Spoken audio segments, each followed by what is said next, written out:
Hi guys, hi BoMtase, welcome back to another video.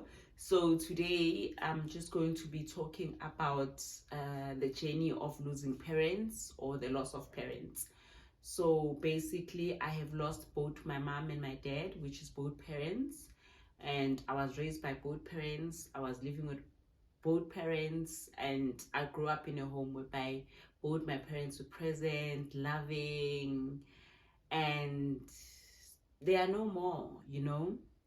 So I'm gonna go firstly with my dad because he's the one who passed on first.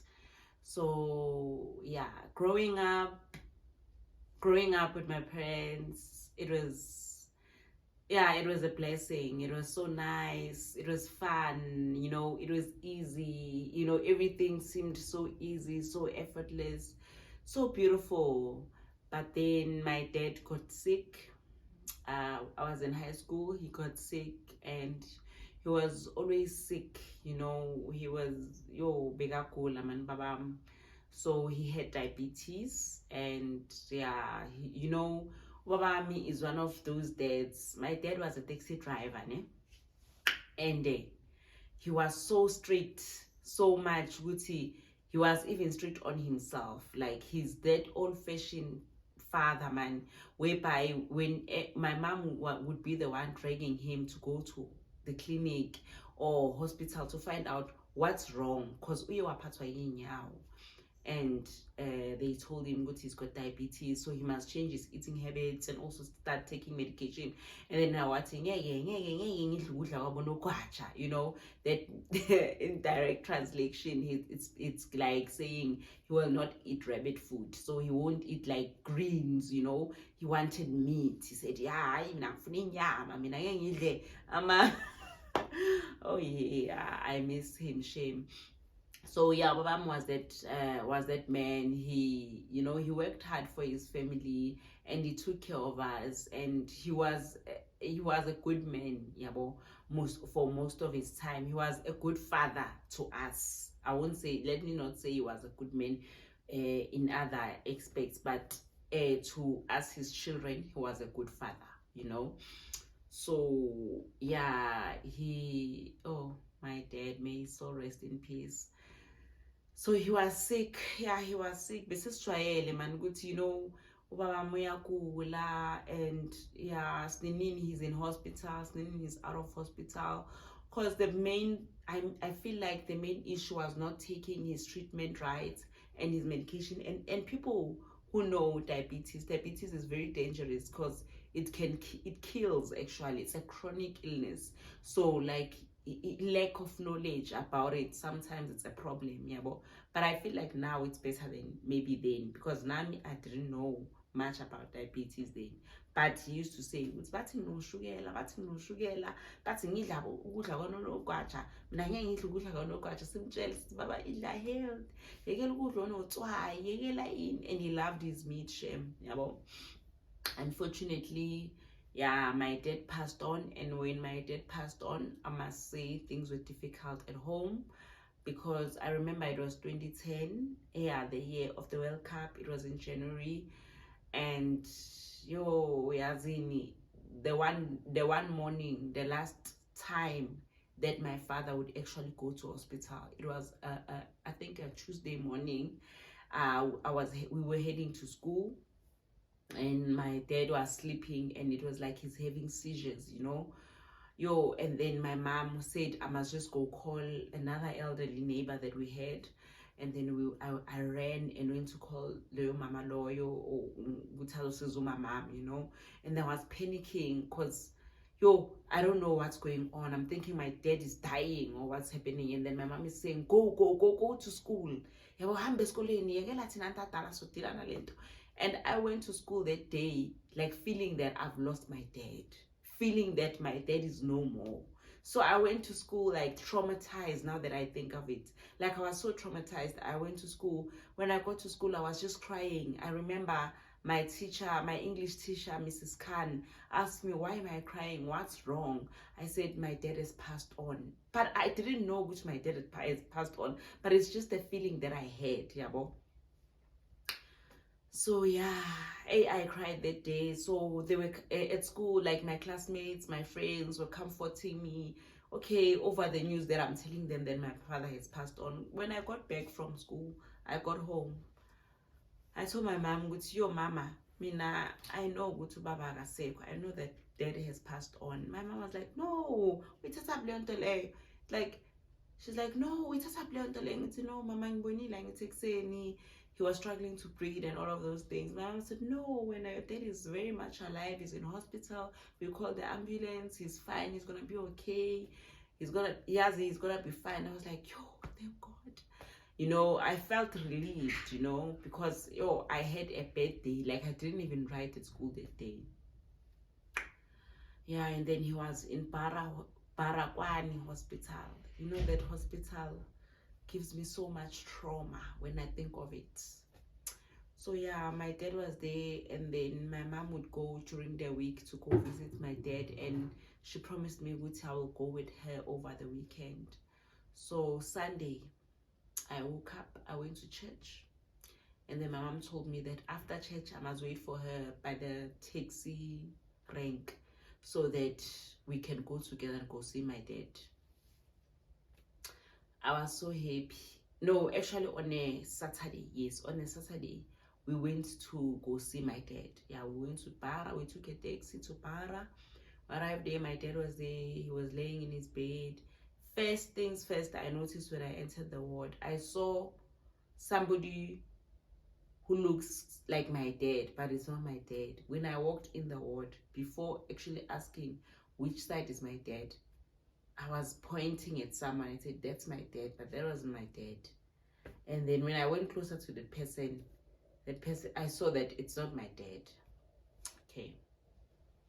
Then my mom showed me, "No, there's your dad. They've moved his bed because he was in this bed, but they've changed his bed. They've changed his bed." Okay, fine.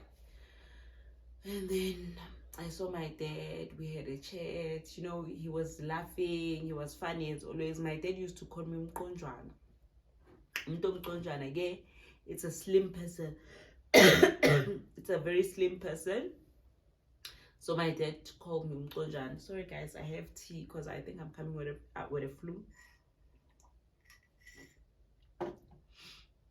So yeah, we were talking. My dad was like, "How you didn't bring me anything nice? You didn't bring me KFC. Mina ngifuna Kentucky." Like my dad loved his meat shame. I see, I want Kentucky. They're giving us food with no salt. There's no taste. That's what he was talking about the whole time. And I was like, "Yeah, tomorrow I'm coming again," which is gonna be a Sunday. I'm gonna come and I'm gonna bring you in Kentucky. Okay, so Sunday, so we left. Okay, it's fine. We had hope that okay, he's gonna get well because he's talking. It's fine. It looks much better actually. So Sunday, I wake up, I go to church, and then my mom tells me that after church, you must wait for me by the taxi rank. I will meet you there. Then we'll go together and go see your dad. And I'm like, okay.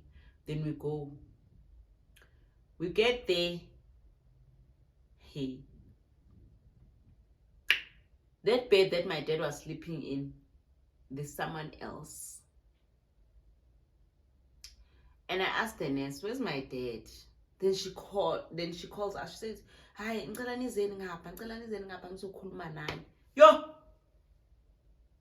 I had, like, my heart stopped.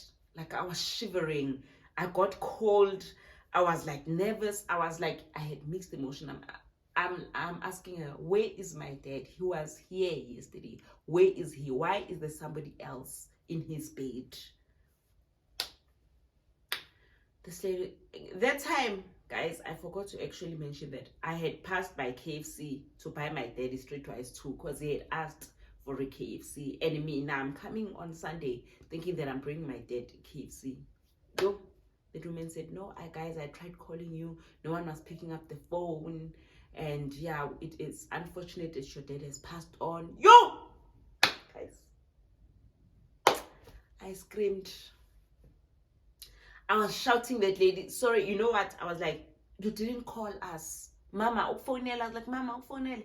Akasifonelanga lo muntu lo." I was so angry that they didn't even bother to call us, because we wouldn't have come all the way to hear such heavy news. Ngalapho size ngeteksi, sisazobuyela emateksini, sigibele iteksi, like sisebuhlungwini, you know. Yo, my heart broke. Like, I just didn't know what I'm coming or going. My mom was trying to be strong for me. Like, yo, it was just hell. Like, when I'm thinking about it now, I'm actually feeling it again. How painful it was to find out in that manner that I had lost my dad, that he had passed on the previous night, and nobody bothered to call us. You know, that, I want to learn, that hurt me so much. And yo, I remember Sisahamba, like, going back with no words to say to each other. I was crying the whole time, and my mom was just trying to be so strong. Guys, if you know bridge lasebhara, uhamba ngalo, crying, like walking, like when you're going to the taxis there, you need to go through that bridge. We were walking, no mama, you know, with no words to say to each other, just like shock, pain. And you know, I felt no comfort at all was given. It was just like a next case. It was just like, yo, sorry we couldn't get hold of you, we tried to call you, but we didn't even have a missed call, nothing. But you know how is in our government, how they work. Yo guys, I knew this conversation would trigger me so much, but I feel like things like this, it's what we've gone through, what we're facing, and we never really talk about them, but they are part of us, they are our stories, you know. No, so that is how I lost my dad, just like that. He was gone. And yo, the sad part was that my mom, she was not working at that time, because my dad, as I had said, was very sick. So my mom had to leave her job so that she could be a caregiver and a caretaker for my father, you know. She was the main caregiver. She had to leave her job and take care of my dad, you know. So imagine, my dad passes on, my mom is not working, we are in school, and there is no income at home. You understand? At that time, yo, the way things were so hard, but you know, I thank God, because one thing about me, guys, ever since I was in school, like in high school, I had this friend of mine from grade 10, Upalisa. Her mom, I don't know how did she know about these opportunities, but her mom used to tell us, you know, with over like school holidays, guys, you must guys just try and go work, like find a job. It will help you when you finish school. It will help you, like, you know, like whatever, like you need to, it's like part of your growth, you know. So like find a job, even if it's being a waiter or whatever, like school holidays, if you know that you're not going anywhere, you're just gonna be at home, you're just gonna be eating and watching TV, like be productive. Those things are going to help you when you finish school, you know. Sorry. So yeah, her mom used to tell us about those opportunities, so we used to actually go out and find those opportunities. So the previous year, December, I was working for Verimark stores. I worked as what's this, is it a sales person, or yeah, I think it's a salesperson at the store, you know. You know, you learn about their products, you know, Verimark products, you learn about their products, and then you can earn commission based on the sales that you make. Like, you know, they sell gym machines, like they've got different things they market each time, so you need to just study the product and like get customers and know that what's your target and things like that. So I did well in December with my sales, and when I did well, I didn't have an account. My mom had to go and open a Mzansi account at the time, from Nedbank, and for me to be able to get my salary in there. So my first salary went in there and we didn't use it. Can I tell you something? When my dad passed on in January, we used that money to bury my dad, to help actually bury my dad, because it was not enough. It was like 10,000 rand, but it was enough for Guti, my mom, to go to the funeral parlor people and talk to them and negotiate a price, you know, and but all I can say, it was just a hard time. But we thank God that everything came together. And the way that indlela zikaThixo, like the way zihamba ngakhona, nobody ever knows, but he knows in advance and he prepares for what's to come. So for me, looking back now, I realize, good man, it was for that purpose that I had to work and earn that money. And also my mom put like, athi hayi mani yeke le mali le uyayibekela for wena uzoyinida, you know, for isikolo, don't use that money. And then I'm gonna lose my dad. And I told my mom, Mama, I'm the one who told my mom, let's use that money. My mom didn't want that. My mom didn't want me to use my money. But I was like, Mom, because I know things are hard. But you know, that was my first biggest responsibility, or biggest like selfless moment that I had in me, or like being responsible as a child, you know. It started there. So yeah, it was hard, but it happened, and the funeral was beautiful, and everything happened like wahlangana, like everything, my brothers, like everything came together, you know. Kwahlangana, kwabonakala kuhlangene. Even though my mommy, you know, she was unemployed, she didn't have any income, but you know, even her friends, you know, like there was that warmth and love that she received, and it was so beautiful actually, you know, my dad sent off. And that was the beginning of feeling the loss of a parent, because now my dad was the one who was working. Now my mom has to find ways to survive manje, because manje ayisekho le income lebe khona kababam. Because even when he was still sick, bekasahola, even though bekasebenza emateksini, boss yakhe beyisamnikeza lokho ekhona ukumnikeza, because he was on and off, you understand, on and off, bekayimsenzini angayimsenzini, ayimsenzini amentenjalo. So it was hard. But yeah, that's when my mom had to take the role of being like the one parent in the house. And we continued. We never lacked anything, you know. We never, I didn't see us any different from those who had both parents, especially in maybe the environment that we were in, or the community that we were in. It was not a community of luxury. It was not a community of people who had, you know, it was just a community of people who were surviving, you know. It was in a informal settlement. One day I'll do a story time about growing up in an informal settlement. But then yeah, we were living in an informal settlement, but everything my mother took care of. We had food, we had everything, and we never felt like we were poor. We never felt that, you know. We never felt that we didn't have a father, you know. We never felt like that my mom was the only one who's working. We never felt that. And then we continued to survive. My mom was very strong. She was hardworking. She was prayerful. She was a sweetheart. She was so kind. And she took care of everything, and she never even once complained, you know.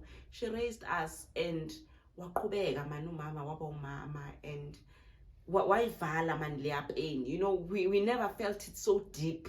We were in pain when my father passed on, but we quickly gathered ourselves and we were back in the path. Like we were okay. Like we had lost our dad. It was sad, but it's in there like wasn't so difficult. Let me just put it that way. It wasn't so hard. Yo, fast forward, guys. My mom. Fast forward, my mom. You know what? I cannot believe until this day, my mom is no more. Because my mother, she never got sick. My mom, yazi, my mom, it was the first time she got sick and the very last time. So what happened to my mom was, I still, to this day, I do not understand it. I do not get it.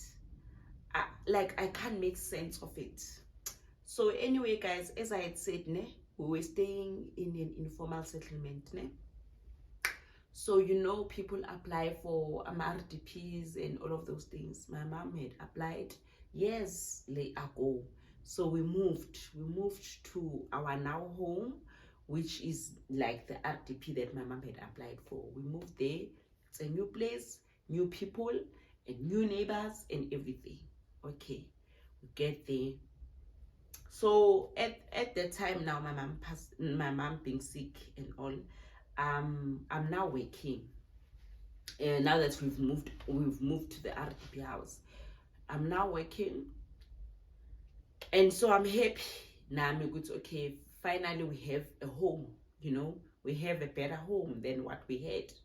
And what I'm thinking is, I'm going to make my mom happy. I'm going to buy everything that my mom needs. I'm going to sacrifice. I'm going to budget.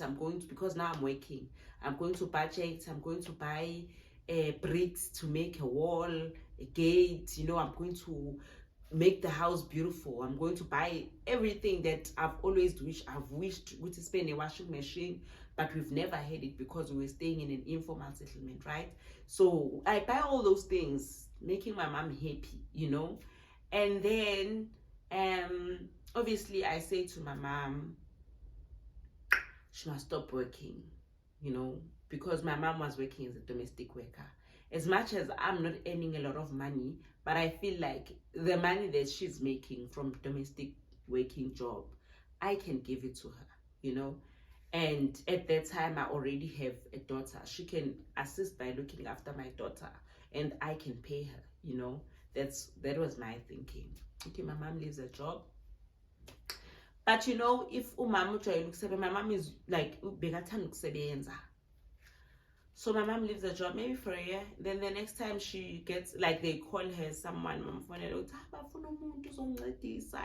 then she would say, no, mina ngiyaboreka, kuyafana umntwana uye crèche, mina ngihlala lana ngenzeni, ngizoguga, ngizophathwa umzimba buhlungu, ngiyaya nje, and I would say no, she mustn't go, but she would go anyway because she wants to go.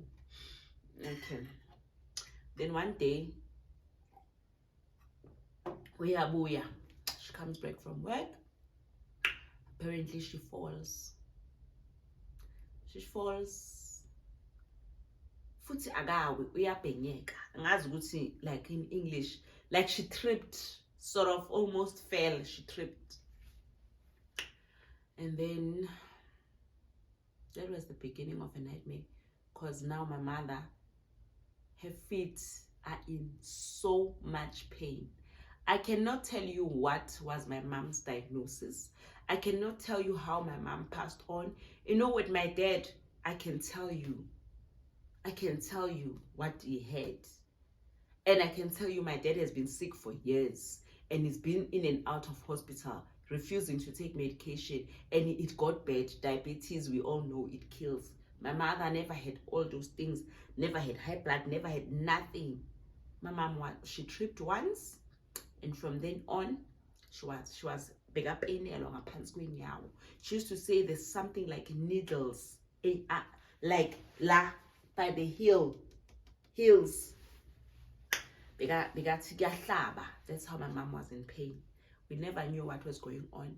And my mom was a strong believer, you would not shake her. She used to say that at church, there's prophets most at church, you know, sometimes they prophet you and they're gonna help you. She used to believe that. She used to believe the ways of God. She used to believe the ways of church. The church will save her, God will save her, and all of those things.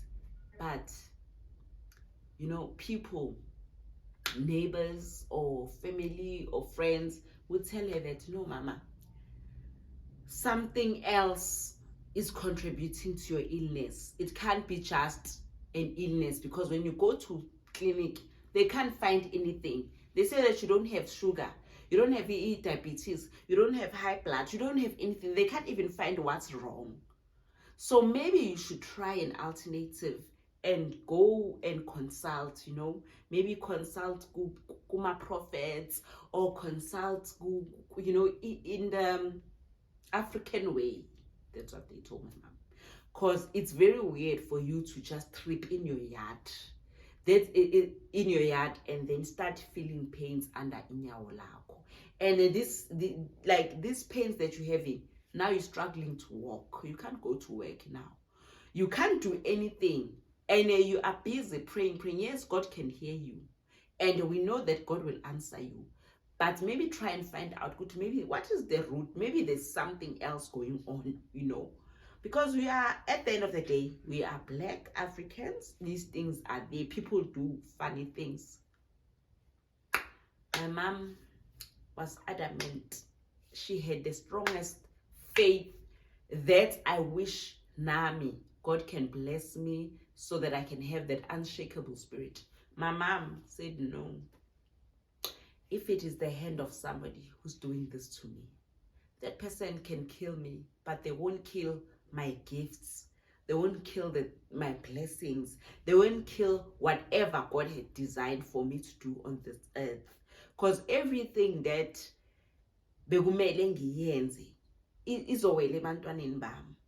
And if somebody ufake isandla for me to be sick in this way, because I have tried everything. Like, you know what? I was buying my mom, everything. I bought my mom. I was telling people at work, what can I buy for mom? But mtengele prosiding, mtengele ini, give it. I bought everything over the counter. I took my mom to clinics, to doctors. I did everything, and nobody could find anything. That is when I also me, like now myself, I thought, good to know, mama, I think you need to listen to other people who are saying you need to consult. My mom was like, no, I'm not going to step out of my belief, because whatever I'm going to hear, it doesn't matter.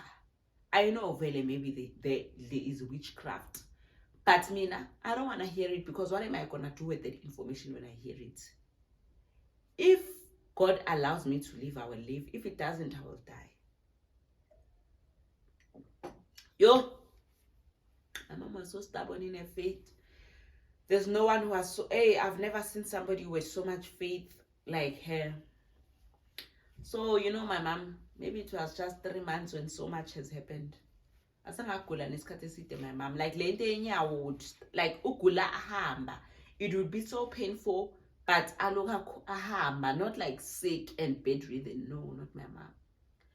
But the last 2 weeks of her life, things took a turn. When they took a turn,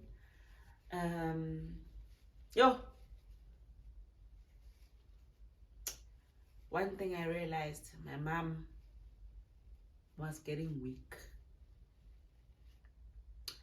She was no longer eating, but she didn't want us to see. Then my mom was not going to the toilet anymore. So now that calls for concern. Took my mom to hospital. My mom said to me, if you guys take me to hospital, I will never ever come back. You guys know I'm a hospital's wala anjani. Yo. But we didn't have a choice. My brother said, no, we can't leave somebody in the house, somebody who's not eating, somebody who's not going to the toilet, somebody, like, not releasing gas. That can't be healthy. That this person needs to go to hospital. So I told my mom, okay, mom, let's go to the doctor and hear what the doctor said. The doctor said, you need to rush this person now to hospital because this person's lungs, he said lungs are failing. So lungs now. But why didn't they pick up this thing, my lungs, earlier? Yo? My mom was so sick, guys, the last few weeks. Okay, we went to hospital. I remember we went to Begimlang. Is it Begimlang in the hospital in Jablani, opposite Jablani Mall? We went there. Yo, yo, guys, government hospital, they need to really improve. I know that there's a lot of people, but yo, like, if somebody is shivering, somebody is cold, and it's like my mom was shivering, we put on a gown, a blanket, we pushed her in a wheelchair, but nobody, like, it was just like another, like nobody cared. I sat there until probably midnight waiting to be attended with my mother. We were chilling there. Nobody attends you. And then finally she was attended, and then she was moved to Bara. When she's moved to Bara, she was put in another ward, and in that ward they called us. They said they are preparing us. So we're asking, why are you preparing us? What are you preparing us for? They know it's the procedure to prepare us. Yo, guys, I've never been in so much pain in my whole life, but I was in so much pain to realize that, I understand that people who are working in the health care system are trained maybe to not take things on an emotional level and things like that, maybe to be just professional and move along. But I think it's very sad how they know, if you're in the health department, I think also traumas, grief, other things that you need to consider besides the fact that maybe you can't help a person, but also have like that sympathy towards people. Don't treat people like numbers. Yes, they are numbers to you and your states at hospital, but people are people. Treat them with kindness, even if you know that this person looks like they're gonna die, but it's not like, don't mislead the family, yes, but try to be compassionate, show empathy, show that you're a human before your uniform or your professionalism or your numbers and stats. That's was what I experienced in the process of losing my mom and my dad. In public hospitals, you see that there is no humanity at all. Like, there is no regard for people. It's just like, it's just another number. Yeah, whatever. That's how it is, and it's very sad. So yeah, my mom, I used to go visit her. Like, the visiting hours at Bara from 2 o'clock. I don't know if now they've changed, but at the time it was 2 to 4 p.m. 2 p.m. to 4 p.m. So it's just 2 hours. So, and there's no other visiting time besides that. There's no way you can come back at 6 or whatever. No, there's no that. So I'm working, remember? At work, I used to ask my manager at that time, I need to knock off at 2. I need to knock off at 2 and go see my mom. So things like that are irritating. Every time you're having to ask. So I used to ask, but I saw that, I need to find another way, because now I don't know how long my mom would be in hospital. You understand? And there's no promise that she'll be out soon. And also now I don't want to be in trouble at work, but also I want to see my mom. So okay, I asked for the few days to go see my mom. Knock off at 2, knock off at 2. Then it becomes a problem. Let's say, for example, I went on a Monday, I went on a Tuesday, and Wednesday, Thursday, Friday, and then it's the following week. The following week, sure, I go to work Monday, I knock off at 2, I go to work Tuesday, and I called my brother because my brother was on the way to see my mom Tuesday.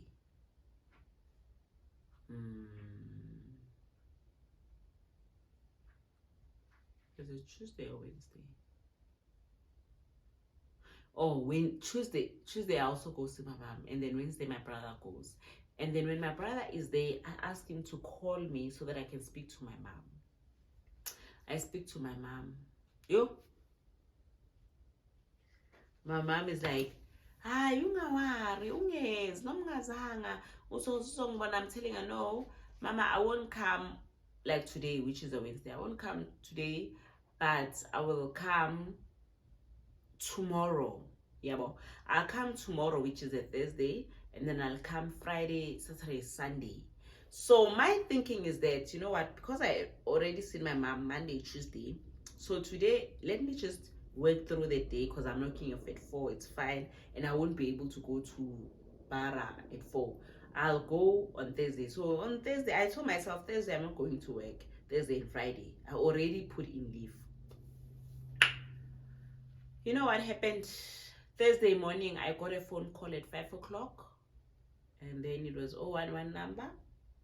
Told me, hello, Sisi. Ask Sisi Zameli to save your mom. Mom is no more.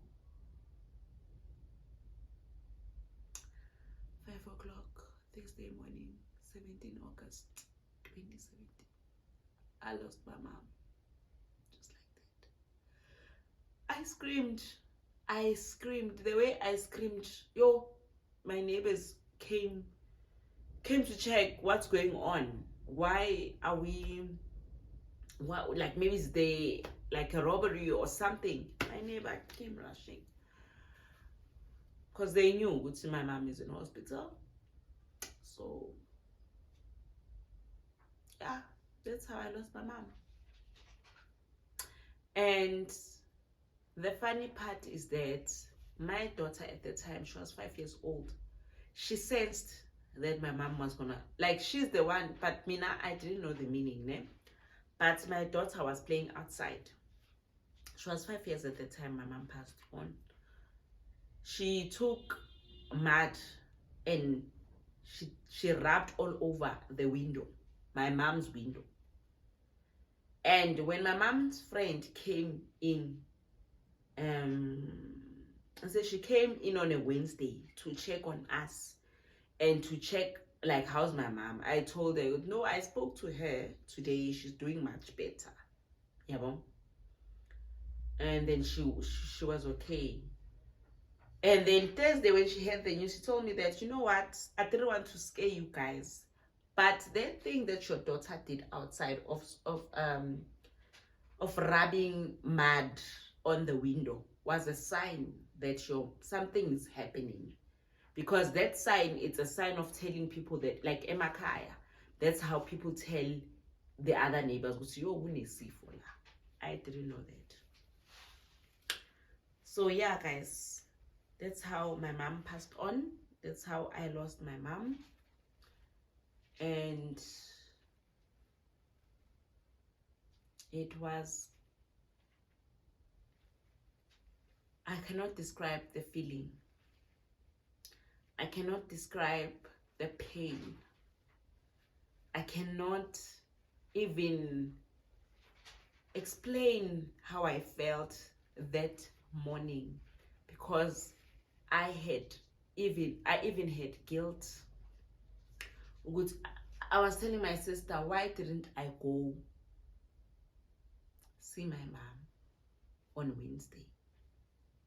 Why did I say I'm gonna see her on Thursday? Because I missed one day of seeing my mom in hospital.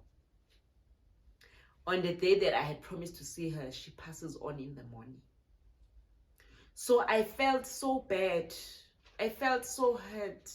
I felt so many emotions. Ne? And you know what? In that moment, in that very moment, my world came to an end. My heart stopped beating. I stopped to like, it's like everything came to an end. And in that very moment, that's when I felt with how is it to be what they call an orphan? How is it this what they call an orphan? Is this the feeling? Is this how you feel when you have no one? I felt lost. I felt confused. I felt like I didn't have a place. I felt like and die. You know, it was the most painful. I don't know. I felt like when my dad passed on, my mom was there to hold us together. Now that my mom had passed on, there was no one who could save us the way my mom could save us. You know, when my dad passed on, I didn't feel like the world is ending. I felt like, yes, there is change. There's a transition happening in our family, in our life. It's painful. But when now both parents are gone, it was the worst feeling ever. It was a feeling of, yo, guys, it was so hard to even get up. Yo, it was in a way that pain, it never goes away. Like it never. I always hear people say that time makes things easier. Yeah, but I think you just learn to, it doesn't make it easier because the pain is always there. You just learn to accept that they're no longer there. Because the way I struggled to accept that my mom is gone,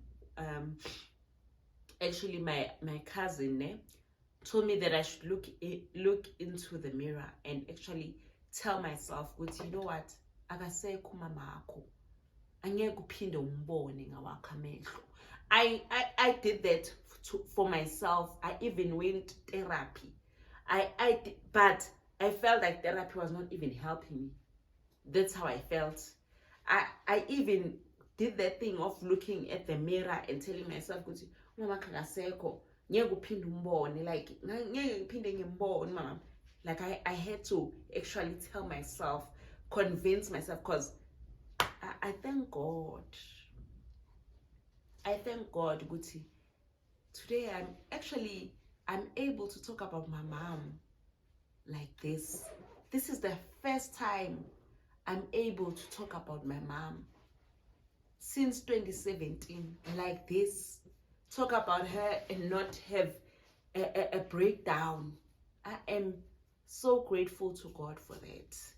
I'm so grateful to God that I'm able to do this. I cannot even believe it. But you know what? Nobody can ever imagine the things that God can do for us. Because what pains us and hurts us the most is what will make our story, but it's not the end. It continues. Yeah. You guys, I digress. But I was just saying that when I lost my mom, I lost my mom. Now I had to switch into preparation mode. It was so hard for me to even like guys, I realize now that I'm thinking about it, because at that time, in that exact moment, like my mom passed on, but now must think of preparing a funeral. You know, yo, bekunzima. It was so hard, guys. It was so hard, you know. Hey, I was doing, at the time, I didn't even have a car, I remember very well. But, hey, like, we are mangaza, like, the way God does his things, as I had said even before with my father, it's like God plans everything out for you, and he prepares you before figure going down. So what happened was, you know what, guys, in life, even though you don't come from the what sorry guys, just bear with me, but I want listen to what I want to say. What God did in my life at the time of losing my mother, and at the time of losing my father, he gave me a job to be able to bury my father. At the time, and bear in mind that with my father passing, I was still in high school, right? Passed. Now I'm working, and my mother has passed on. And my mother having passed on like that, it was so hard, guys, cause bekungenamuntu omdala like to athini ngizothini. It was so hard because my mom, she doesn't have sisters. My mom's sisters have passed on. You understand? Like there was like we were limited in family. Only like my dad's family came, but they came sekuzoba umncwabo. Like maybe they came on the Thursday evening or Friday evening, when like Friday morning or Thursday evening for the funeral. But with preparing for funeral arrangements, guys, I was alone. I had to tackle that task alone, guys. I had to go through that, but I was never alone because God prepares the way for me. So as I was working, guys, I formed good relationships with people emsebenzini. Those people, they were my sisters. It was like they were angels who were sent. People I don't know, angikhulanga nabo, but they came through for me. I remember Refilwe, my sister. This lady, she is much older than me. She has her own life, but she loved me from the word go. She even said she felt like I'm her younger sister, and I also felt like she's my older sister because she was the only child. Yes, Lasiloya. She used to wake up kwakhe every morning and come giti, so that she can drop me off or send me around everywhere with her car. You know, I even till this day, I'm so appreciative of that lady, and I always say that one day I wish God can bless me so much so that I can one day spoil that woman. Like we like I'm spoil, like maybe I don't know what she deserves more, maybe I don't know, but I always say, you know, maybe I need to pray for her more, you know, because sometimes I can give her things but my prayers ngeke ziphele, yabo. But I always say one day I'm gonna have something like I'm gonna have, and I'm gonna make her happy. I've tried to do some things for her, but like I don't feel like I'm indebted to her. I feel like she umbonise uthando in my weakest time. That lady, she used to wake up ekuseni in the morning and come ekhaya. She used to say she drops her kids at school and then come to us. And then she used to like take me everywhere. Like we used to go funeral parlors, used to go submit documents, you know, when you are claiming, things like that. She's the one who took me everywhere. Like, I went to the funeral parlor and my brother, we fetched my brother, but we used her car everywhere. Hey, I didn't yazini, and I don't think I even ever put petrol in emotweni yakhe, come to think of it. Yazi, that lawyer sis lawyer, I thank God for her so much. You know, Guti, yeah, she's not my friend, guys. She's not my friend. She's my sister, because she's not my friend because I don't go out with her or party with her or whatever, because she's older than me. But she's a sister to me. She was a sister to us, like, as a like, that lady, she went out of the way. Saya kuma funeral parlor, finding quotations, buying everything, buying groceries. I was with her. Buying groceries for the funeral, I was with her. Everything, I was with her.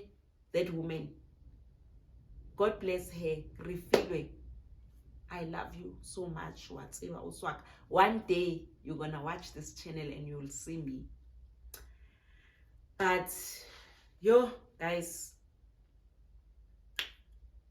the grace of God was upon us so much that everything came together. Even when things were so hard, my family came through, you know. My family came and they supported us, and we told them that, you know, because my mom loved church so much, my mom was a church going person, my mom was a prayerful person, we want the funeral to be on a Sunday. We wanted to feel like like the way she's going to church, like we wanted to, it was like that and more. God gave us like, hey, people supported us in so many ways. It was like like people came through for my mom. She was such a kind person. She was just a loving person. She was everything. I mourned my mom. I even, like, I remember, because my mom she didn't have, I'm the eldest girl. I'm the first girl that she has. Because there was no one who could sit in matrasini. People were asking me, what was I supposed to do? What was I supposed to do? You know, sometimes we usually say, like, when push comes to shove, what are you gonna do? If situations put you where you never thought you'd be in, what are you gonna do? I sat in matrasini for my mother. I didn't know what I was doing, but I sat because there was no one who could sit for my mom. Until my aunt came, then my aunt, at least, she was sitting with me. Then it was not like I was sitting alone, because it was so painful, guys. Like, guys, but I just, like, I wanted to mourn my mom, you know.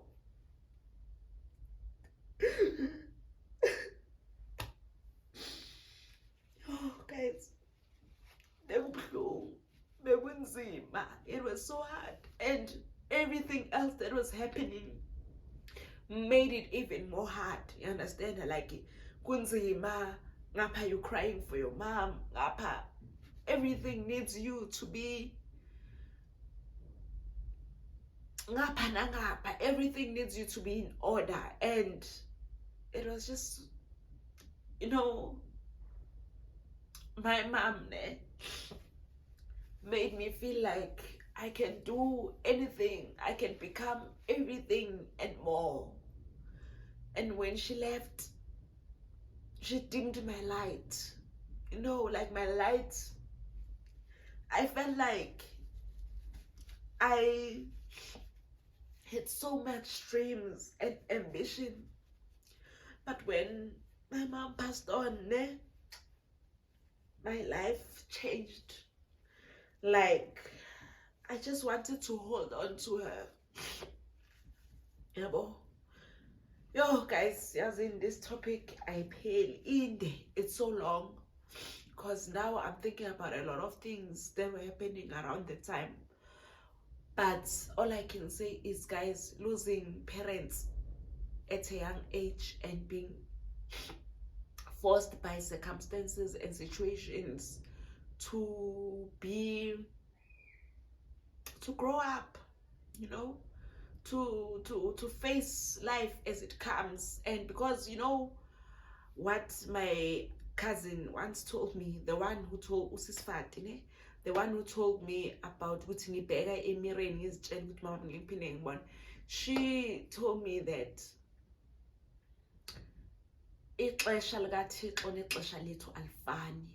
you know. Yeah, so she told me that because according to us, when we count the years according to what we know in this world, né? So we count good to where now you are 13, you still young, but according to who? Because according to God, he gives you what he says you are fit for. Yeah, well, so maybe when we look at things, we should stop questioning or looking at the fact that umncane or umdala, because you can be mdala in age here in this earth, but to God you are small, you are young, you into fanele that you are fit for, and he has prepared you in so many ways that when you are not even aware of. Yeah, well, so that is what she told me, and I've learned to accept that some things that I went through were painful, you know. They were painful, but they've made me who I am. They are part of my journey, they are part of my story, and it's up to me, Gutimina, how do I rewrite the chapters of my book? How do I want the story to end? But also, guys, grief depends also on the relationship that you had with someone. So Mina, I've had to accept that. Mina, I was very close with my parents. I loved them so much. We had a good relationship, and I know that some people, they don't have, you know, that blessing of having good relationships with their parents, you know, or maybe even creating memories with their parents. So it made me again relook at things and say, you know what, God, I am grateful that even though it was not for the amount of years I would have wished to have spent with my parents, or like the time that I had wished to spend more with my parents, but at least I have my memories. I have everything because they were there with me. You understand? And I know that those things, they help when you are in grief to look at the things that you can be grateful for. Yeah, because I know that there are so many people, guys, who never even get the opportunity to even meet their parents, or even talk to their parents, or even build memories, or even like have a relationship with them. So Mina, I was blessed. So those kind of things now go according, like good journey, grief and healing and all of those things. It made me feel like I can be grateful for those moments, but it doesn't take away the pain. It doesn't matter what it happened, how many years, guys. Pain, and game. It can be when I say maybe my mom has passed on 2017. It can be like 2017 to me. It's like it happened now, or it happened yesterday. When I think about it, because I remember every vivid moment, every little detail, I will never forget it. And the pain still stings the same way it stung in 2017. So guys, let us just be kind and show compassion to each other.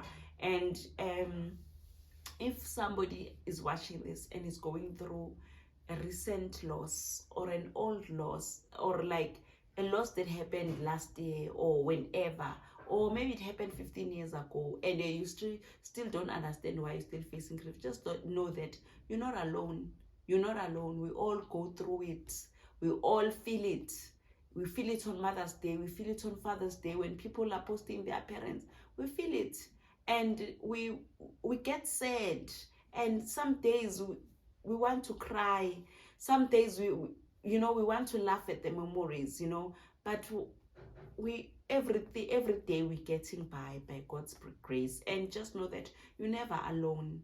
And as time goes, you will some maybe just maybe God will bless you emhlabeni with maybe another mother or another brother or another sister. Maybe someone you've lost is a sister, or someone you've lost is a brother. Maybe it's God will bless you. It's someone who reminds you of that person so much, and then you'll know that, you know what, God really hears our prayers, and he knows everything, and he cares about us, the big and the small. What matters to us matters to him. So guys, yeah, this journey is hard, and it won't in just one sit down. It's a journey, but I'm so grateful that I've decided to tap into this platform where I can share my life, my story, and I never waited for the perfect moment, So I'm grateful that this platform, I know it will be a space of healing, a space of growth, a space of sharing everything, my life, Jay, everything will be here, and we will continue. But please engage in the comment section. If you've got anything that you would like to share, or anything that you would like to say, I'd love to hear from you. And let's just be kind to each other, kind in the comment section as well, kind to each other as a people, and be loving more, be more attentive to smaller details, because those moments, they matter, because I see it with me now as like a mom, ne? I see my mom like in me, the things that I do, I imitate her in many ways. Sometimes I don't realize, especially the part where, guys, I'm digressing, but I'm thinking about a lot of things and I want to say them, but I know that Anya is in this video, but we are continuing, we are together, it's not the end. But let me just say this, especially in this part of being prayerful. As I said, my mom was so prayerful. I realized that now I am so prayerful. Like, I remember my mom used to wake us up. My mom is those old-fashioned abo mama bethu, abo mama bethu, they used to believe that you must wake up at 3, you must wake up at 12 and pray, and wake up and God wants you, you must kneel down before your God, those were some of the things that I remember. But like, I just remember, I'm very prayerful, but now I know that God hears me wherever I am, and I don't have to wait for a specific time to talk to him. But also that I remember, like, and I try to do them, and when I do them, sometimes I laugh and they say, Mama Mara, like, serious, like, well, like, even in the little things, like, I love cleaning so much, just like my mom, like. But when she was alive and she made us clean, I hated it. But now that I'm a mom, now I see it like I'm making my daughter clean. So it's those things, and I always say that sometimes when we are in the moment, we take it for granted.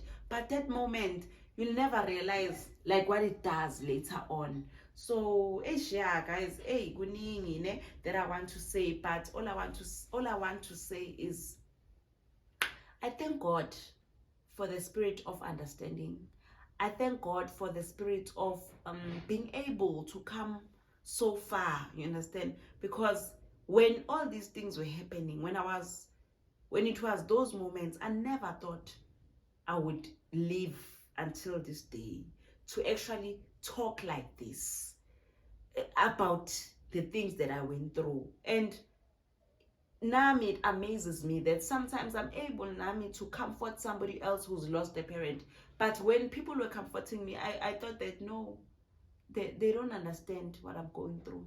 They're just saying things, but they are not in my feelings. So it's a journey, guys, but we are never alone. We are always together in every way. We are always connected as a people. And sometimes don't always focus on maybe your family, if maybe your family can't be there for you the way you wish or hoped. Sometimes it happens, but stay connected with people, because sometimes you'll build friendships that are going to change your life and for the better, and they are going to be eye-openers, and you'll see that no, God will never forsake me, because he's created people who will be there for me, who will come through for me. So that's what I wanted to say for today. Please Remember to like, subscribe, comment down below, share this video, engage with me. Yeah, till next time. Yeah guys, I know this video is long, but I'm not done. I'm still coming back. I love you all.